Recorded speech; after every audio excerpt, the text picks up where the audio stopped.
Friends, నమస్తే. ప్రతి ఒక్క పేరెంట్స్కి ఒక చిన్న రిక్వెస్ట్ చేస్తున్నాను. దయచేసి ఒక ఆడపిల్ల పుట్టిన తర్వాత తనని బాగా చదివించండి.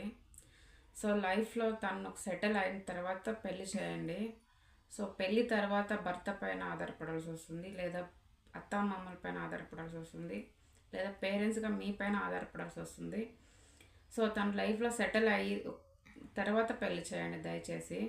ఎందుకంటే తర్వాత తను పోషించుకునే విధంగానే ఉండాలి, లేదా పిల్లల్ని తను చూసుకునే విధంగా ఉండాలి. సో దయచేసి చెప్తున్నాను, పేరెంట్స్గా అవి అర్థం చేసుకోండి. సో ప్రతి అమ్మాయి బాధపడకూడదు అంటే క్లీన్గా చదువుకొని తనకు కేపబిలిటీ వచ్చిన తర్వాత తనకు పెళ్లి చేయండి దయచేసి. ఇప్పుడున్న సమాజంలో ఆడపిల్లలు బతకడం చాలా కష్టము. సో ఆడపిల్లల్ని చాలా ఘోరంగా అవమానిస్తున్నారు. దయచేసి ఆడపిల్లగా పుట్టడమే పాపమేమో బహుశా నాకు తెలిసిన ప్రకారం.